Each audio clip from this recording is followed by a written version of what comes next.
शुरुआत आरजू आपसे करता हूं। ये कैसे कैसे लोग हैं पाकिस्तान में, मतलब कितने नमूने मैं कह लूं अगर सीधे, मतलब बाढ़ आई है तो ब्लेसिंग की तरह ले लें, बाल्टी टब में भर कर रख लें। आपने कितने बाल्टी टब में पानी भरे? देखें, बिल्कुल ये इसी तरह की नॉन सीरियस बातें करते हैं क्योंकि इनके अपने घर में पानी नहीं गया है या अपने घर में कोई प्रॉब्लम नहीं आई है, तो हमारे पॉलिटिशियंस ऐसी ही बातें करते हैं। इससे पहले भी जब फ्लड आया था और कराची में और सिंध में कई जगह प्रॉब्लम आई थी, उस वक्त बिलावल भुट्टो जरदारी जो हैं वो कहा करते थे कि जी जब बारिश होती है तो पानी आता है, जब ज़्यादा बारिश होती है तो ज़्यादा पानी आता है, मतलब लोग परेशान ना हो।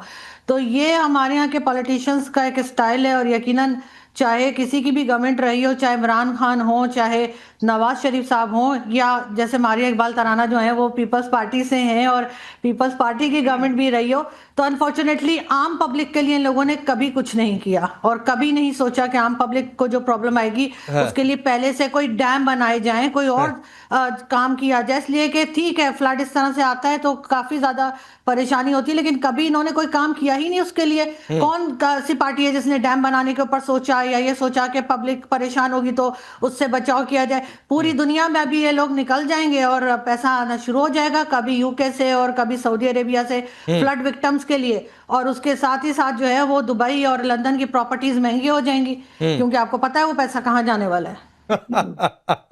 अब मारिया इकबाल, पहले तो ये बता दीजिए कि आप पत्रकार हैं कि नेता हैं। दूसरी बात है कि आप गार्डन वाली जगह पर कहीं दिख रही हैं। कितने बाल्टी टब में पानी भर लिया अभी तक आपने?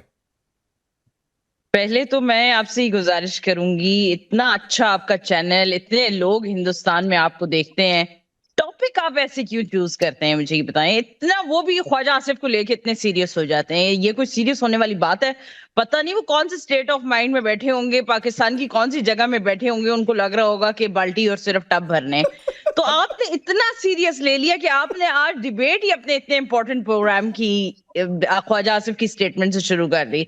तो बात यह है कि पाकिस्तान हिंदुस्तान परेशान तो हैं बिल्कुल, और दूसरी बात यह है कि आपने कहा कि आप नेता हैं या पत्रकार हैं। देखिए आप जो समझ लीजिए, अभी जब हम स्टेटमेंट शुरू करेंगे तो हमारी आवाज नहीं बंद करनी है आपने, बस माइक नहीं स्लो करना है, बात सुन लेनी है आपने, ठीक है? फिर उसके बाद खुद अंदाजा लगा लीजिएगा। अभी रोने लगी आप। कहने का मकसद ये है कि परेशान तो आप ही हैं ना, बस सिर्फ मुझे जवाब दीजिए। बारिशें हैं, किस बात से? सैलाब आ रहे हैं, बहुत कुछ हो रहा है, परेशान है कि नहीं है? नहीं, हम परेशान कहां हैं?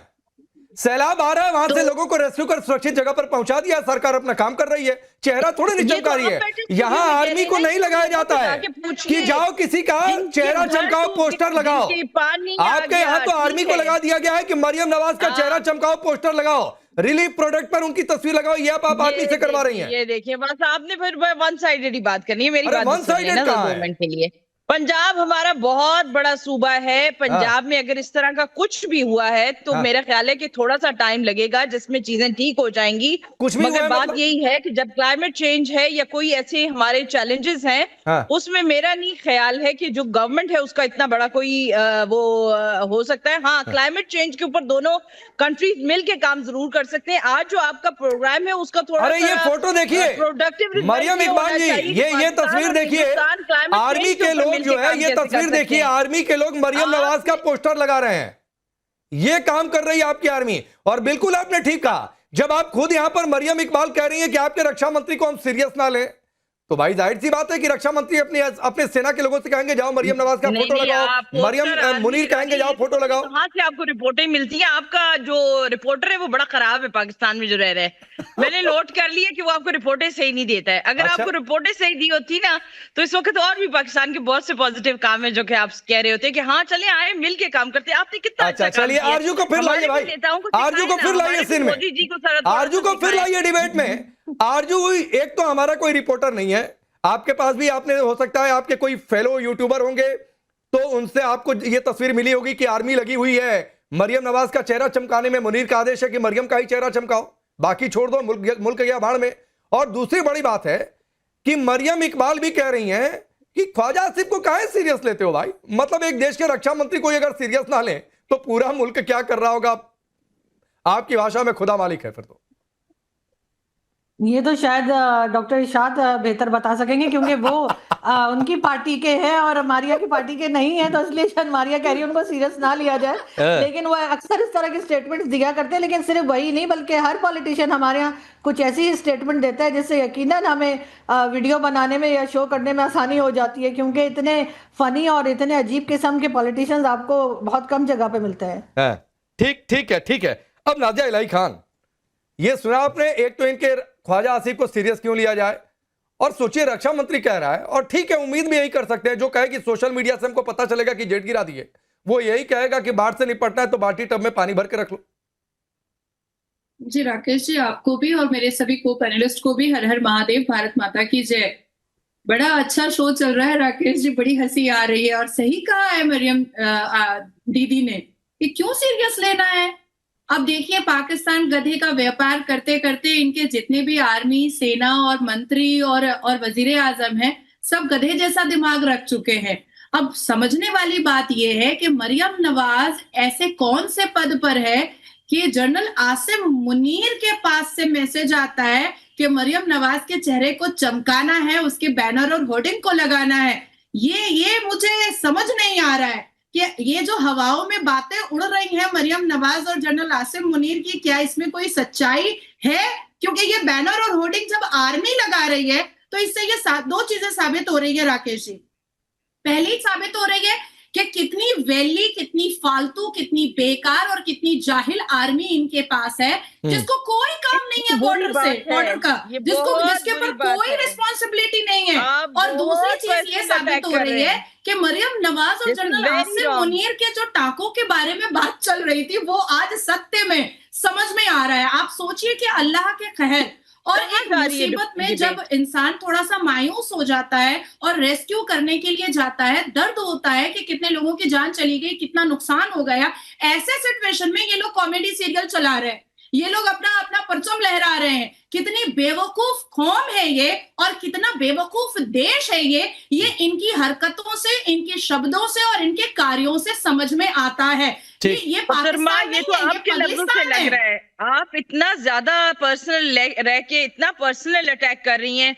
हमारी बातों में कहां पर आपने इस तरह की बेवकूफ अहमद गालियां और आपने कहा कि आपके मंत्रियों को सीरियस मत लो। आपने कहा आसिम मुनीर और सीएम पंजाब मरियम नवाज शरीफ की पर्सनल बातें शुरू कर दी।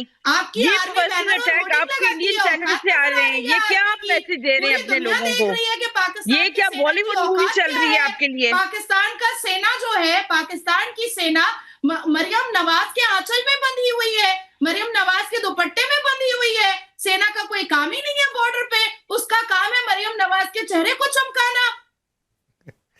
आइए ना, फिर आप कोई सर्विसेज अपने दीजिए, आप कैसी बातें करिए। नहीं, मैं आगे बढ़ता हूँ, थोड़ा सा नाजिया एक शब्द और ठीक कर लीजिएगा, वो आंचल नहीं पल्लू हो गया। लोग कहते हैं पल्लू में बांध के रखा हुआ है। खैर छोड़िए, मुझे उधर जाना। उर्दू में मैंने बात की है राकेश जी, उर्दू में बात की है। डॉक्टर रिशाद, ये एक तस्वीर जरा रखिएगा, मेरी जगह तस्वीर रखिए। ये तस्वीर है कि जो रिलीफ प्रोडक्ट हैं उस पर मरियम नवाज की तस्वीर। जानकारी ये भी मिल रही है कि अगर मान लीजिए कोई भला आदमी कहे कि चलो हम कुछ रिलीफ प्रोडक्ट पहुंचा दें, तो उसके लिए भी शर्त है कि मरियम नवाज की फोटो लगाओ, तभी जाने को मिलेगा, तभी सामान बांटने को मिलेगा। पांडे जी बहुत शुक्रिया। मैं बड़ा अदब करता हूँ, एहतराम करता हूँ खवातीन का। जैसा कि ये बकबक कर रही थी अभी नाजिया, आपकी जो पैनलिस्ट बैठी हैं हिंदुस्तान से, इनको कहें इज्जत एहतराम का रास्ता ना छोड़े। देखें, चोच रखें, आप क्या रही थी, मैं दरमियान देखें, ये होती है चोंच का खुलना और बदतमीज साबित करना अपने आप को। आप मुंह बंद रखें। अगर आपने डिबेट करनी है मेरे साथ, सुने, जैसे आपकी बकवास मैंने सुनी, जैसे बकवास मैंने आपकी सुनी। अरे सुनिए डॉक्टर रिशाद, आप नाजिया बिल्कुल बीच में नहीं आती, लेकिन आपने तुरंत कि ये बकबक कर रही है, ऐसे शब्दों का आपने इस्तेमाल करना शुरू किया। आपके यहाँ महिलाओं को यही कहते हैं क्या कि बकबक कर रही हो? आपके यहाँ जब महिलाएं बोलती हैं तो यही कहते हैं क्या कि चोंच खोल दिया, या जैसे शब्दों का इस्तेमाल करते हैं? अभी चलिए रुक जाइए, दो मेहमान वेट कर अपनी बात के।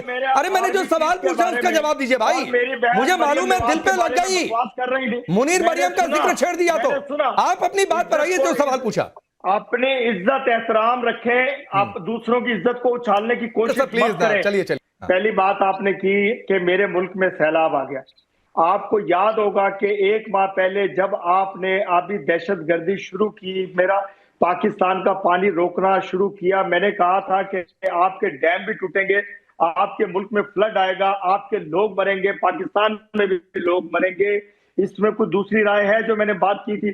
सच साबित हुआ। आज आप वो पानी रोक के दिखाएं, आपके तो लोग मरना शुरू हो गए, मुल्क तबाह होना शुरू हुआ, तो आपने पानी पाकिस्तान पे छोड़ दिया।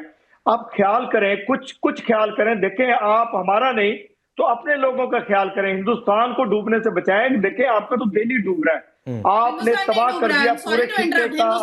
मुंह बंद रखें, इनकी चोंच बंद रखें। अरे एक मिनट डॉक्टर इरशाद, मैं आपको वार्न कर रहा हूं, यहां से किसी ने नहीं कहा कि आप अपने चोट से क्या क्या बोल रहे हैं।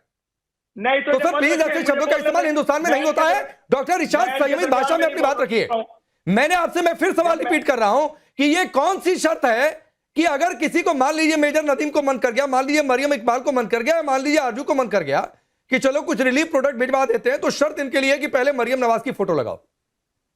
देखिए मेरी बात सुनो, वो मेरे सबसे बड़े सूबे पंजाब की सीएम है, चीफ मिनिस्टर हैं, वो इतना रिलीफ का काम कर रहे हैं। देखें, लोगों को प्रमोशन करने के लिए, लोगों को हौसला देने के लिए मेरी चीफ मिनिस्टर, मेरी छोटी बहन मरियम नवाज शरीफ साहबा जो काम कर रही है इस वक्त पंजाब के लिए, पाकिस्तान के लिए, मुल्क के लिए, मुल्क के इदारों के लिए, मुल्क के गरीबों के लिए।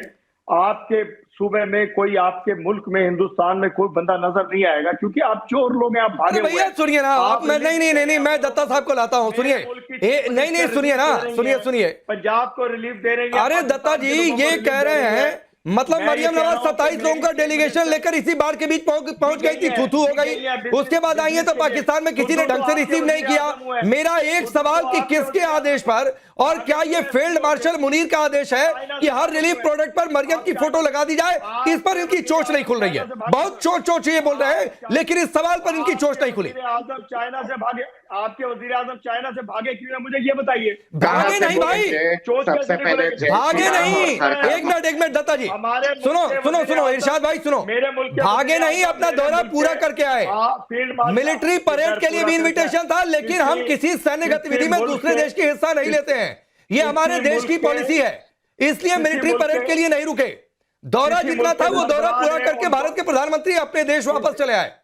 चलिए दत्ता जी को सुनिए। हाथ मिलाना राकेश भाई, इनका बोलना बंद हो तब तो मैं बोलूं। सबसे पहले हर हर महादेव और जय श्री राम हर किसी को। मैं इस पे नहीं जाना चाहता हूं कि मुनीर साहब और मरियम नवाज के बीच में क्या पाकीज़ा मूवी हो रहा है या नहीं हो रहा है, उस पे मुझे जाने की कोई आवश्यकता नहीं है, ना ही मैं जाना चाहता हूं। इन्होंने कहा है कि 3 महीने पहले डंडा मारे थे। अरे आपके अरे जनाब सुनिए ना, फील्ड मार्शल पहले सुनिए, आप सुनिए, हिंदुस्तान सुनिए, पहले सुनिए, सुनिए, आप सुनने की क्षमता रखे पहले, आप सुनने की क्षमता रखे आप, नहीं तो आप ही की जुबान से मैं आपको धो डालूंगा। थोड़ा सा शालीनता रख के क्षमता रखिए सुनने का। आपने कहा 3 महीने पहले डंडा मारा, डंडा तो हम लोगों ने मारा, तबाह कर दिए, जिसके चलते आपके defence minister, deputy prime minister खुद कहते हैं कि पाकिस्तान के एयर स्ट्रिप और पाकिस्तान के सारे जितने हवाई अड्डे हैं सबको भारत ने तबाह कर दिया, जिसके चलते हम लोगों ने गुहार लगाया भारत के सामने कि युद्ध विराम कीजिए, सीज फायर कीजिए। ये आपके डिफेंस मिनिस्टर और डिप्टी प्राइम मिनिस्टर की बयान है, मेरा नहीं है। गए थे ना शंघाई कोऑपरेशन में कटोरा लेके, भीख दे दो, भीख दे दो, भीख दे दो, ठेंगा मिला वहां से। चीन ने भी थप्पड़ मार के आपके वजीर आजम को भगाया और पुतिन ने तो देखा तक नहीं। ये तो हैसियत है। आपने बिल्कुल सही कहा, सिंधु समझौता बंद किए हैं, जाड़े के मौसम में पानी नहीं देंगे, बरसात के मौसम में नेताओं को सीरियस मत लो। वो आप यहाँ पर जो हरकत कर रहे हैं ना, गिरी हुई हरकत, और ये करने वाले 2 कौड़ी की हरकत, वो बता रही है कि आपको सीरियस नहीं लेना चाहिए। आपको ना तो मरियम इकबाल का फिक्र है कि आपके मुल्क की एक महिला बैठी हुई है, ना आरजू की बात है, यहाँ का तो नाजिया का फिर भी छोड़ ही दीजिए सर। तो ऐसे भद्दे इशारे ही आप कर सकते हैं, और इतनी आपकी सोच गिरी हुई हो सकती है। मानसिक दिवालियापन है आपके यहाँ नेताओं में। मैं ये पागल डॉक्टर इरशाद, पागलपन का इशारा है, ये पागल है ये। नहीं पागल तो फिर आपका पूरा मुल्क है भाई। पागल तो आप मंत्री है, जो मरियम इकबाल भी कह रहे हैं की तरह आपकी जो कहे बाल्टी टब में पानी भर लो की तरह आपकी व्यवहार है। आपके पे भी ऑपरेशन सिंदूर चाहिए, समझ गए ना? एक मिसाल काफी होगा आपके लिए। पागल की तरह आपके व्यवहार है, मानसिक संतुलन खो चुके हैं आप। मुझे तो लग रहा है कि आप पागल खाने से निकल के आइए, जाइए वहां पे वापस जाइए जो आपकी असली जगह है। पागल खाने पे वापस जाइए आप। जुबान है नहीं, चले हैं डिबेट करने। तथ्य है नहीं, चले हैं डिबेट करने।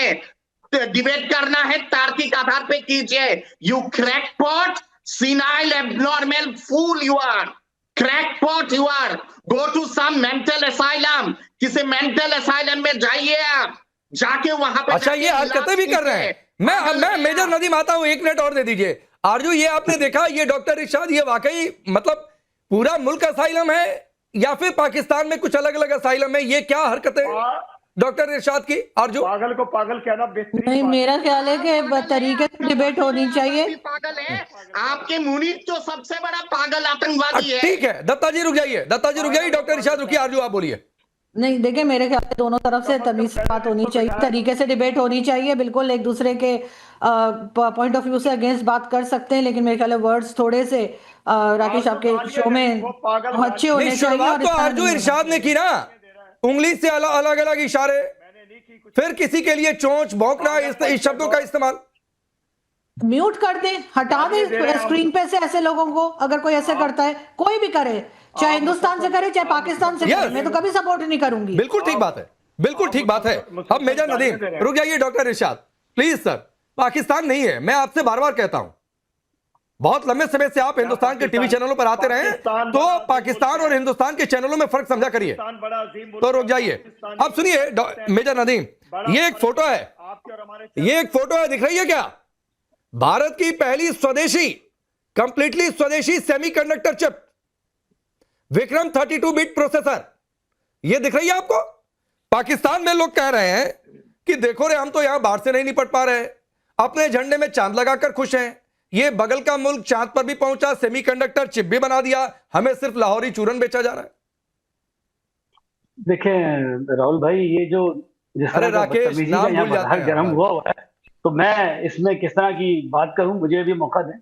ये देखें, जो आप बात कर रहे हैं सारी, ये पाकिस्तान के खिलाफ जिस तरह से ये बदतमीजी की जबान ये लोग यूज कर रहे हैं, पिछले प्रोग्राम में कर्नल साहब ने भी कहा कि कुत्ते की तरह दो मिलाते हुए हैं, तो ये नहीं होना चाहिए। और हम तो सब एक ही रीजन के हैं, और अभी जिस तरह से आपके प्रधानमंत्री साहब गए, चाइना गए, एससीओ में गए, हमें उसकी खुशी है कि इस एरिया में, रीजन में पीस आएगा। वो जब चाइना के साथ मिलेंगे तो चाइना भी जो है वो मीडिएशन कराएगा, और हमें इस साउथ एशिया को यूरोपियन यूनियन की तरह लेके चलना चाहिए। आप देखें कि हमारा सब कॉन्टिनेंट कितना पीछे रह गया है, चाइना कहाँ निकल गया। पहली बात तो ये कि हम दोनों मुल्क बराबर के हैं, अगर हम बराबर के नहीं है भाई, हम पीछे हैं, हम लोग पीछे नहीं हैं, हम लोग बहुत तेजी से आगे बढ़ रहे हैं, हम न्यूक्लियर पावर है, आप अपने नेताओं को समझाइए, और ऐसे जो जनरल बैठे हुए ना, ऐसे लोगों को समझाइए, ऐसे जो घटिया मानसिकता के लोग जो जनरल बैठे हुए हैं। अच्छा, एक बार बोल लेने दीजिए दत्ता जी को, एक बार बोल लेने दीजिए मेजर नदीम को एक बात। लेकिन मेजर नदीम कह दूं सर, आप खुश हो रहे हैं, आप गम मना कर ही क्या कर लेंगे? भारत को जो करना है वो तो करेगा, आपको ठोकना था ठोक दिया, चीन जाना था चले गए। बंदा बैठा है जो इस को होस्ट कर रहा है, मुझे बताइए कि मैं कभी क्या तस्वीर कर सकता हूं कि आपको कोई नुकसान पहुंच जाए, आपको कोई तकलीफ पहुंच जाए? आप माशाल्लाह खूबसूरत स्मार्ट, नहीं, आपके अंदर कुव्वत नहीं है हमें नुकसान पहुंचाने की। मेजर नदीम, ये इस तरह की अपनी काबिलियत से बाहर आप वैसे भी नहीं सोच सकते हैं, और जब सोचते हैं आपको नुकसान हुआ है। कर लें कि अगर आप ताकतवर होते तो कश्मीर कब तक ले चुके होते, और भाई ऐसा नहीं है। हम न्यूक्लियर पावर, और भाई हम दुनिया में, आप हमें कोई नंबर दे दें फौज में न्यूक्लियर पे, आप हमें मिसाइल टेक्नोलॉजी में कोई नंबर दे दें, मैं अपनी ये बहन नहीं कैसे? मुझे मेजर नदीम पॉइंट वाइज बताइए, मेजर नदीम पॉइंट वाइज बताइए, मैं बिल्कुल बीच में नहीं आऊंगा। आप बहुत बड़ी पावर है, आपके यहाँ सेना लग रही है मरियम नवाज का चेहरा चमकाने में, बावजूद कि लोगों को रिलीफ दिया जाए। वहां पर आदेश है कि मरियम की फोटो हर जगह लगाई जाए। यहां पर भारत ने सेमीकंडक्टर चिप बना दी, अपने लोगों को महफूज रख रहा है। डिफेंस और स्पेस में खास तौर पर इस सेमीकंडक्टर चिप का इस्तेमाल होगा। आपके लोग कह रहे हैं कि हमें सिर्फ लाहौरी चूरन बेचा जा रहा है। आपके डिफेंस मिनिस्टर ने जो कहा, मरियम इकबाल और आरजू कह रही हैं कि क्यों सीरियस आप लोग लेते हैं ख्वाजा आसिफ को? जरूर करेंगी, क्योंकि वो एक पॉलिटिकल फिगर हैं। इसी तरह से अगर ख्वाजा आसिफ साहब ने कुछ रियलिस्टिक बातें की, जैसे मेरी बहन ने भी कहा कि हाँ कुछ बातें इसमें there is always room for improvement. क्या रियलिस्टिक है? जिस तरह से डिजास्टर पाकिस्तान में हुआ उससे बढ़कर इंडिया में भी हुआ। बाल्टी टब में पानी भरना रियलिस्टिक है? मिलकर करना चाहिए। ठीक है, आप ये बता दूं मैं आज आपको इस फोरम के मुताबिक, देखिए हम और आप तो एक जबान बोलने वाले लोग हैं, चाइना नहीं है। आप और हम ही मिलकर कल को ये बहुत सारे जो आप समझते हैं इस एरिया के अंदर जो खतरे बढ़ रहे हैं, वो कल को खतरे नहीं बढ़ सकते। आज जो दोस्त हैं कल दुश्मन ही बन सकते हैं। हम और आपको मिलकर ही अपने इन लोगों को बचाना होगा। और भैया नाना आप गिड़गिड़ाते रहिए सर, गिड़गिड़ाते रहिए। आरजू हंसी आ रही है आपको मेजर नदीम की बात सुन के? देखिए हम और आप मेजर नदीम जो बात कर रहे हैं बहुत अच्छी बात कर रहे हैं, बड़ी पॉजिटिव बात कर रहे हैं, लेकिन हम और आप एक कैसे हो सकते हैं? टू नेशन थ्योरी कहाँ गई? वो टू नेशन थ्योरी का चूरन जो कुछ टाइम पहले हमारे फील्ड मार्शल साहब कह रहे थे कि हम साथ नहीं रह सकते, वो उसका क्या होगा? और हमारे पास एटम बम है, बिल्कुल जी, हम न्यूक्लियर पावर है। एक second sir, let me complete. Sir मैं आपके बीच में नहीं बोली, लेट मी कंप्लीट। हम जी न्यूक्लियर पावर हैं, लेकिन आपको ये भी याद होगा कि 45% लोग जो है पावर्टी लाइन के नीचे है पाकिस्तान में। वो जो भुट्टो साहब ने कहा था ना, मारिया की पार्टी के भुट्टो साहब ने कहा था कि हम घास खाएंगे लेकिन एटम बम बनाएंगे, और अब घास भी नहीं मिल रही है सर। 75% से ज्यादा लोग पॉवर्टी लाइन से नीचे। कहां पर? आप बॉम्बे की आप तस्वीरें देख लें, क्लिप में लगा सकता हूँ, लेकिन ये लगाएंगे नहीं। देखिए हम दोनों एक जैसे मुल्क हैं। मैं जब वहां ना एक जैसे नहीं है भाई, सर हम एक जैसे नहीं है सर, एक जैसे नहीं हो सकते। आरजू और मेजर नदीम को रखिए। जैसे मैं सोचता हूँ कि साउथ कोरिया नॉर्थ कोरिया क्यों लड़ रहे हैं, तो एक जैसे लोग हैं, एक जैसी शक्लों के, क्यों लड़ रहे हैं? नहीं मुझे समझ सर, एक जैसे लोग नहीं है सर। 1947 में यही कहा गया था और अभी कुछ दिन पहले भी कहा गया। एक्सेप्ट कर लें, एक दूसरे की हुदूद को एक्सेप्ट कर लें, रिकग्नाइज कर लें, म्यूचुअल रिस्पेक्ट है। मैं एक बड़े ओहदे पर यहाँ बैठा हुआ हूँ पाकिस्तान के अंदर, जनरल बख्शी है वहां पे, इस तरह के लोग हैं जो बड़े, ये लोग मिलकर जो है ये बहुत बड़ा हम इस दोस्ती को बढ़ा सकते हैं। लेकिन मसला ये कि जब इतने नफरत बढ़ जाए, नेगेशन बढ़ जाए, हमारा तो इंटरेस्ट म्यूचुअल है, हम क्यों नहीं वाघा बॉर्डर से हम तिजारत कर सकते हैं? आरजू ये पाकिस्तान की सेना देखिए किस तरीके से यहाँ पर गिड़गिड़ा रही है। मेजर नदीम गिड़गिड़ा रहे हैं। सर एक जैसे थे, अलग हो गए टू नेशन थ्योरी को लेकर। मुनीर ने कुछ दिनों पहले क्या कहा था? एक जैसे नहीं है, एक जैसे नहीं है, एक जैसे नहीं है सर, नहीं एक जैसे। टू नेशन थ्योरी का क्या हुआ सर? वो जो टू नेशन थ्योरी थी सर 1947 में, तो जो लोग वहां से आए थे, जो हिंदुस्तान से यहाँ आए थे, जो लोग बहुत आगे निकल सकते, सुन तो लें इनको बोले। मेजर नदीम सुनिए, आरजू को सुनिए, 30 सेकंड फिर आप रिप्लाई करिएगा। आरजू बोलिए। देखिए ये जो टू नेशन थ्योरी का चूरन है वो 1947 से लेके आज तक खिलाया जा रहा है। आपको भी पता होगा कि कुछ दिन पहले फील्ड मार्शल साहब ने भी वही बात की थी, वही टू नेशन थ्योरी की बात की थी। और जो लोग हिंदुस्तान से पाकिस्तान आए थे वो आज भी महाजिर कहलाते हैं। मैं खुद वही हूँ और मुझे भी आज महाजिर कहा जाता है इस कंट्री में, कोई नहीं कहता पाकिस्तानी। और यहाँ पर 1947 के बाद 71 में जो है वो टू नेशन थ्योरी का उधर ही चूरन जो था वो बिक गया था, या समझे खत्म हो गया था जब बांग्लादेश बना था। हम हिंदुओं के साथ नहीं रह सकते, लेकिन हम तो मुसलमानों के साथ भी नहीं रह पा रहे। बांग्लादेश भी एक रियलिटी है। बांग्लादेश हमारी अपनी वजह से बना था, कोई भारत की साजिश नहीं। सारी गड़बड़ हमारी थी। हसन निसार साहब को सुनिए, परवेज हुद भाई को सुनिए, जो सीनियर हमारे यहाँ बात करते हैं उनको सुनिए। अच्छा वो गद्दार है, अच्छा वो गद्दार है। और आप सिर्फ जो गद्दार नहीं है, जो आदमी सच बोलेगा वो गद्दार होगा, जो सच बोलेगा वो। आज न्यूक्लियर पावर है ना, तो अमेरिका भी आपसे तमीज से बात करता है। आज चाइना भी आपको रिस्पेक्ट देता है, आज तुर्की भी आता है आपको रिस्पेक्ट देता है, आज जर्मनी का चीफ ऑफ आर्मी स्टाफ आता है, उसे आप हर जगह से सर भीख मांगते हैं, उसको रिस्पेक्ट नहीं कहते। भीख मांगने वाली नेशन को रिस्पेक्ट नहीं मिलती है। इनके पास रॉकेट कमांड है, इनके पास स्पेस फोर्स है। ये तो आप बात कर रहे हैं चांद पर, हम चांद पर भी जा सकते हैं। ये तो ICBM क्योंकि हम नहीं बना सकते, हम शो नहीं करना चाहते, इसलिए ये हमें कम नहीं समझे। अच्छा, एक बात है, मैं बीच में आता हूं, सुनिए।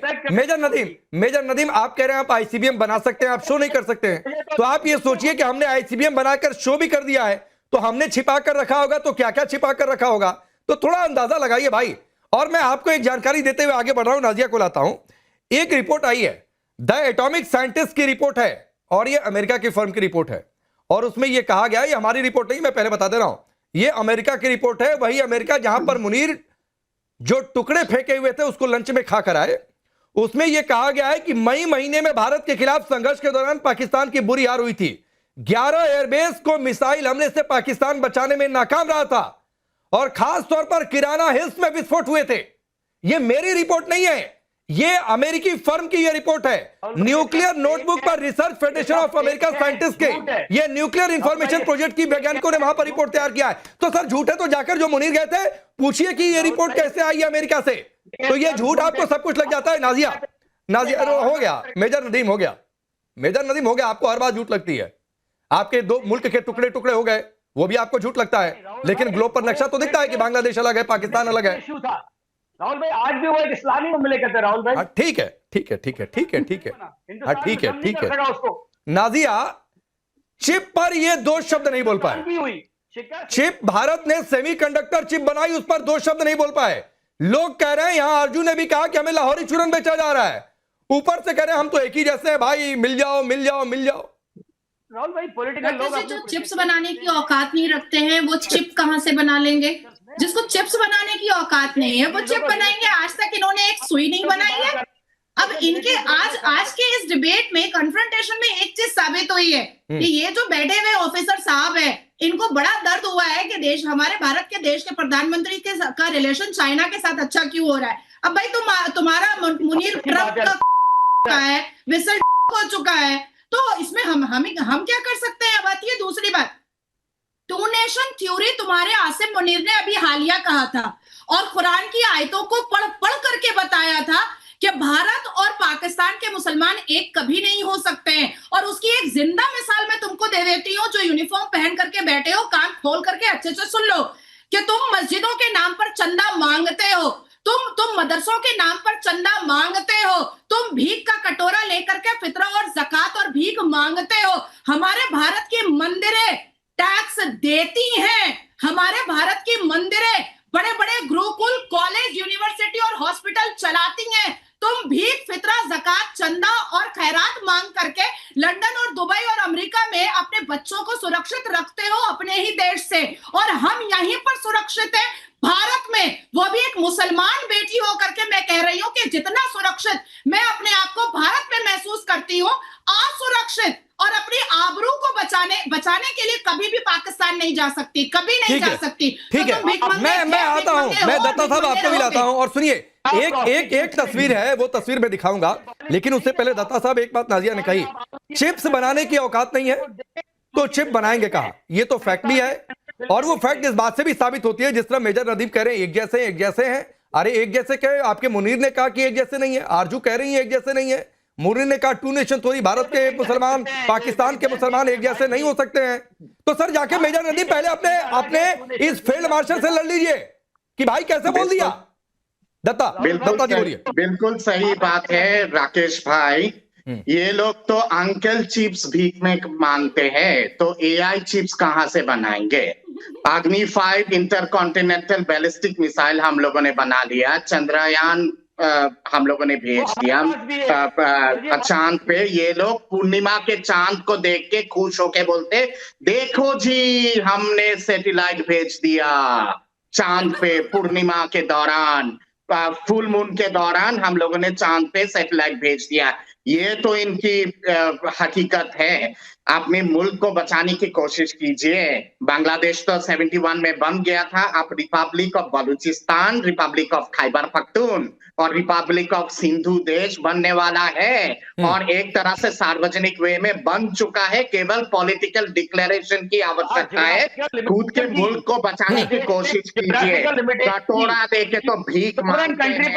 आपके सऊदी अरेबिया के रॉयल प्रिंस कहता है कि पाकिस्तानी वहां पे आपके हज के दौरान भीख मांगने के लिए जाते हैं, बदबू फैलाते हैं, गंदगी फैलाते हैं, हकीकत को रियलाइज नहीं करेंगे, चीजें नहीं होंगी। को कहीं ना कहीं पे हज करने से भी बैन लगा दे रहे हैं सऊदी अरेबिया। ठीक है, अच्छा एक आखिरी सवाल है डॉक्टर इरशाद से, एक आखिरी सवाल है, एक आखिरी सवाल है, एक मिनट दत्ता जी। हाँ आरजू, आपने भी एक तस्वीर देखी होगी, सोशल मीडिया पर काफी वायरल हो रही है ये तस्वीर। इस तस्वीर में चीन के संभवतः कोई अधिकारी है, सामने शहबाज खड़े हैं। मैं इसको प्ले भी कर दे रहा हूं, हल्का सा ऑडियो, शो में तो हमने इसको नहीं रख पाया।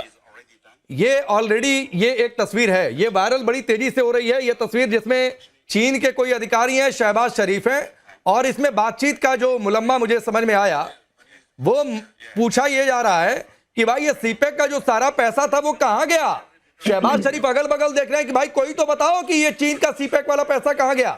ये बेइज्जती हो रही है डॉक्टर इरशाद, वो सही कहा दत्ता जी ने कि अंकल चिप नहीं बनाए, आई चिप कहां बनाएंगे। एक मिनट मुझे मेजर साहब शोर में आपको एक मिनट बात करने दें। आपको पता है राहुल साहब के साथ क्या हो रहा है इंडिया में? अरे फिर आप राहुल साहब के साथ, मैं यहाँ पर शहबाज शरीफ मुनीर की पूछ रहा हूँ, राहुल साहब के साथ चले गए। ठीक है मेजर साहब एक हाँ रुक जाइए, रुकिए डॉक्टर इरशाद आप बोलिए, इरशाद करिए जल्दी, समय कम है। मैं चाहूंगा ये देखें जिस तरह आप प्रोग्राम करते हैं ना, मैंने तो आपके प्रोड्यूसर से भी कहा था अगर प्रोग्राम करना होता है तो प्रोग्राम के तरीके से किया करें। हाँ। ये दत्ता जैसे पागलों को मत बिठाया करें। अगर पागल तो आप भी हैं, तू है पागल, पूरा तेरा खानदान है। You have come from a lunatic asylum, you fool. That's the reason you find everyone to be lunatic ना। आप खुद पागल हैं। गिरिबान में देखिए कौन सा पागल खाने से भागे हैं आप, कौन सा पागल खाने से भागे हैं। पागलपंती आप सारे हम एक चैनल पे कर रहे, शर्म नहीं आता है। महिलाओं से कैसे बात करना चाहिए इतना। अच्छा चलिए दत्ता जी आपने रिप्लाई किया, मैं फिर सवाल दोहरा रहा हूं। दत्ता जी आपने रिप्लाई कर दिया, सुनिए मेरे सवाल का जवाब दीजिए। जो तस्वीर दिखाकर मैंने सवाल पूछी डॉक्टर इरशाद, उसका जवाब दीजिए। देखिए पागल को तो ईंट लेके पीछे भागता जैसे भागे। अभी सुने पूरी डॉक्टर इरशाद, आप सबसे बड़े पागल हैं और आप अपने मुल्क के वजीर आजम को भी पागल समझते हैं। आई बात समझ में? मैं आपसे सवाल पूछ रहा हूं और आप डिबेट को डिरेल करना चाह रहे हैं। जवाब दीजिए ना इस तस्वीर का। स्टूपिड बिठाओगे तो क्या जवाब मैं दे रहा हूँ जवाब। हाँ चलिए, सबसे बड़े स्टूपिड आप हैं, जवाब दीजिए। अभी स्टूपिड को बंद करेंगे तो बोलूंगा मैं ना, इसको बंद करें, पागल को बंद करें। Doctor Irshad mind your language. सबसे बड़ा स्टूपिड वो होता है जो सवाल पूछे जाने पर डिबेट को इधर उधर घुमाए, जवाब ना दे पाए। अब तो मैं पक्का ये मान लिया कि ये तस्वीर वायरल नहीं हो रही है, ये तस्वीर सही में है और वाकई शहबाज शरीफ को जवाब देते नहीं बनना कि सीपेक का पैसा कहां गया जो चीन लगा रहा है। अब मैं फिर आपको मौका देता हूं डॉक्टर इरशाद, बिना इधर उधर की बात किए जवाब दीजिए। मैं ये कह रहा हूं कि देखें बहुत बड़ी डिस्कस हुई वहां। सीपेक के लिए इतना बड़ा सरमायाकारी की जा रही है इस वक्त पाकिस्तान में। चाइना हमारा अज़ली दोस्त है और हिंदुस्तान का अज़ली दुश्मन है। आप लोग वहां गए, आपके वजीर आजम भी गए, उन्होंने आपकी बात नहीं सुनी। आज हम चाइना के साथ खड़े हैं। अब हमेशा से चाइना के देखें मुंह बंद कर ले, पट्टा डाल दे गले में। अब मैं आपके गले में पट्टा डालता हूं, सुनिए समय इतना ही है तो आप समय का पट्टा आपके गले में डालता हूं और ये कहते हुए डालता हूं, सुनिए सर, आपके वजीर आजम जो कान में ईपी ना लगा पाए, पुतिन के सामने बैठकर और पुतिन को इशारा करके बताना पड़े कि भाई ये ईपी ऐसे लगाते हैं, ये घुमा के ऐसे लगाते हैं, ये तस्वीर वायरल हो रही है। तो वजीर आजम को पहले सिखाकर भेजा करिए कि ईपी कैसे लगाते हैं। जाकर दूसरे राष्ट्राध्यक्षों के सामने मजाक नहीं उड़वाना चाहिए अपने मुल्क का कि वजीर आजम गया और क्या तो ईपी लगाने तक नहीं आ रहा है। और ये बिल्कुल, अब तो मुझे लग रहा था कि किसी ने एडिट वेडिट ना किया हो, लेकिन ये तस्वीर अब सही है, आपने साबित कर दिया। और ये पूछा जा रहा है सीपेक का पैसा कहां गया, नहीं बता पा रहा है। चीन हिसाब ले रहा है और कोई भी पैसा लगाएगा तो हिसाब लेगा। चलिए वक्त इतना ही है, आप सबका बहुत बहुत शुक्रिया। For more of such videos, do like, share and subscribe to ET Now Swadesh.